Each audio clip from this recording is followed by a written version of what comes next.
میں صدر محترم حضرت مولانا قاری مسعود رحمان صاحب دامت برکاتہم سے درخواست کرتا ہوں کہ دعا فرما دیں. وَإِن لَّمْ تَغْفِرْ لَنَا وَتَرْحَمْنَا لَنَكُونَنَّ مِنَ الْخَاسِرِينَ رَبِّ اغْفِرْ وَارْحَمْ وَأَنتَ خَيْرُ الرَّاحِمِينَ يا أحد الصمد الذي لم يلد ولم يولد ولم يكن له كفوا أحد يا أرحم الراحمين يا ذا الجلال والإكرام يا حي يا قيوم اللهم إنا نسألك رضاك والجنة ونعوذ بك من غضبك من النار اللهم إنا نسألك الهدى والتقى والعفاف والغنى اللهم إنا نسألك العفو والعافية في الدنيا والآخرة اللهم حفظنا من كل بلاء الدنيا وعذاب الآخرة اللهم إنا نسألك علما نافعا ورزقا واسعا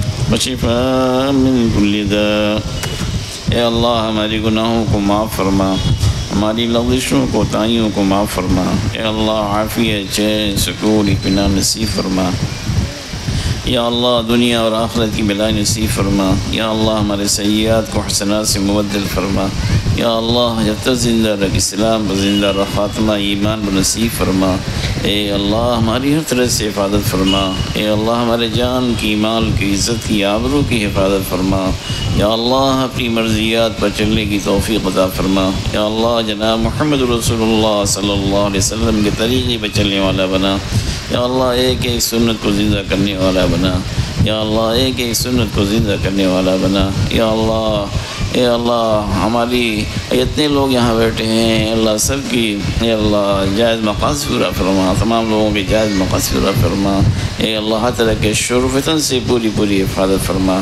اے اللہ اتنی والی مجلس کو اے اللہ یہاں کے جو بھی بیان کیا گیا ہے اس پر عمل کرنے کی توفیق عطا فرما.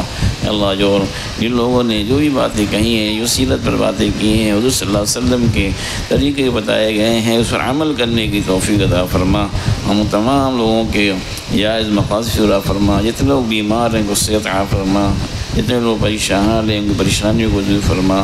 اے اللہ ہماری دعاؤں کو قبول فرما. وصلی اللہ تعالی علی خیر خلق محمد و آلہ و اصحابہ اجمعین برحمتک یا ارحم الراحمین.